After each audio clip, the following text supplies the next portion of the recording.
आज इंडिया गठबंधन के 31 मेंबर राष्ट्रपति जी से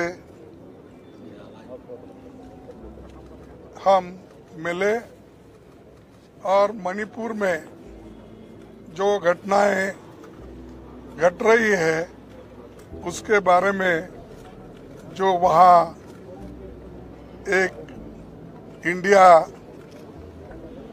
गठबंधन के लोग 21 लोग डेलीगेशन में गए थे। हर पार्टी के नेता लोग उसमें शामिल हुए।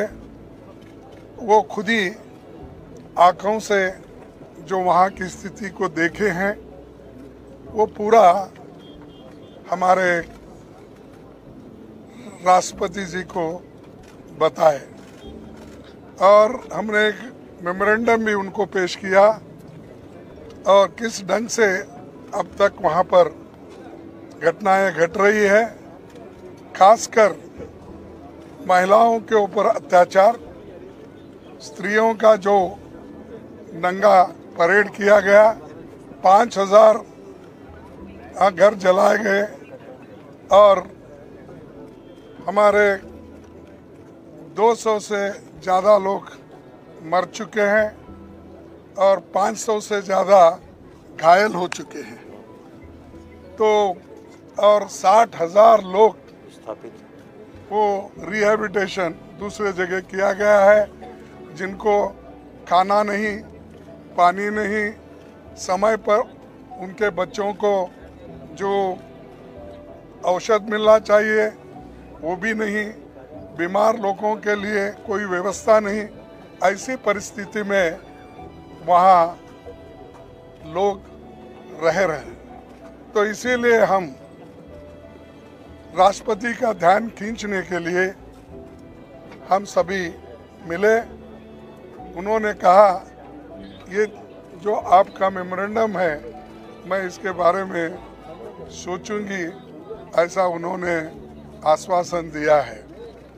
और हम सारे भारत के जनता को ये बताना चाहते थे सदन में बहस करके और रूल 267 के तहत राज्यसभा में और लोकसभा में एडजर्नमेंट मोशन लाकर नो कॉन्फिडेंस बाद में की।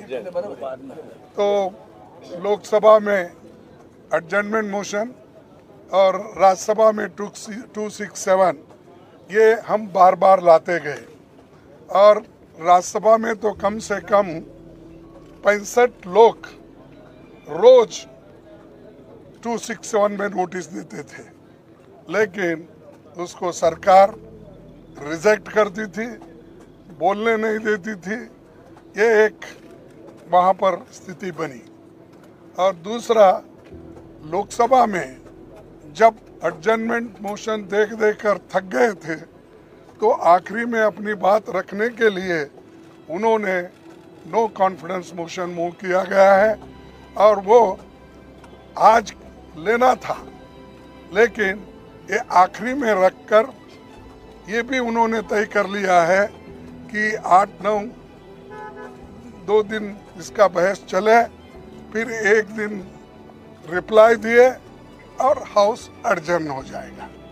तो मकसद क्या है, चीज़ों को डिस्कस करने नहीं देना, समय नहीं देना, ये एक मकसद सरकार का है। और आखिरी में वो रिप्लाई देकर चले जाएंगे। तो हम इसीलिए हम चाहते थे कि जल्द से जल्द उसको चर्चा में लाना चाहते थे, ताकि हम उसको फिर काउंटर रिप्लाई और हमारे पास जो भी इंफॉर्मेशन है वो शेयर करना चाहते, वो भी मौका हमको मिलने वाला नहीं है, ऐसा मुझे दिख रहा है। अब राज्यसभा में भी बार बार हम उठा रहे, वहाँ पर भी यही स्थिति है, हमको बोलने नहीं दे रहे, यहाँ तक कि मेरे माइक को उठते ही ऑफ कर देते हैं। अपोजिशन पार्टी के लीडर को जितना रूलिंग पार्टी के लीडर को महत्व देते हैं, हाउस ऑफ द लीडर को, उतना ही हमको महत्व देते हैं। ये आश्वासन हमारे चेयरमैन साहब ने हमको दिया था। हाउस में कहा था, लेकिन मुझे मालूम नहीं हो रहा क्यों कि हम जब उठते हैं वो तो आप बोलिए बोलते हैं 2 मिनट में मेरा बाइक बंद, 2 मिनट नहीं 2 सेकंड में मेरा माइक बंद होता है। तो इससे यही जाहिर होता है कि डेमोक्रेटिक मेथड्स और डेमोक्रेसी के तहत ये लोग चलना नहीं चाहते, संविधान को बचाना नहीं चाहते और डेमोक्रेसी के उसूलों के तहत चलना नहीं चाहते। तो इसलिए हम एक होकर मजबूती के साथ लड़ रहे और लड़ते रहेंगे। और दूसरी बात भी हम वहाँ पर बताए, जो वहाँ पर सरकारी मुझे कहाँ से वहाँ पर वेपन आ रहे, मुझे हमारे ललन सिंह साहब ने बताया कि जो वहाँ पर हजारों वेपन्स आ रहे हैं, सोफिस्टिकेटेड वेपन्स आ रहे हैं, कहाँ से आ रहे हैं? वो सब प्राइवेट लोगों के पास है। और जब 2 कम्युनिटी, मैती कम्युनिटी और कुकी कम्युनिटी, ये दोनों में अब जो लड़ाई चल रही है इसको शांति के साथ रखना है, तो प्रधानमंत्री वहाँ पर विजिट करना चाहिए था। 92 दिन हुए, अब तक वहाँ नहीं गए, उसके बारे में बोले नहीं, लास्ट में एक भाषण देंगे चले जाएंगे। तो ये बड़ी दुख की बात है। और पार्लियामेंट में ये नया नहीं है, 267 या एडजर्नमेंट मोशन, ये हमेशा पहले देते गए हैं। हमारे पास मैं पढ़ के बता सकता हूँ, लेकिन समय की अभाव से मैं नहीं कहूँगा। 13-13, 14-14 ऐसे उदाहरण है जिसमें 267 को परमिशन दिया गया है, सारा बिजनेस स्टॉप करके डिस्कशन लिया गया है। इवन एडजर्नमेंट मोशन को भी ऐसा ही डिस्कशन के लिए अलाउ किया गया है।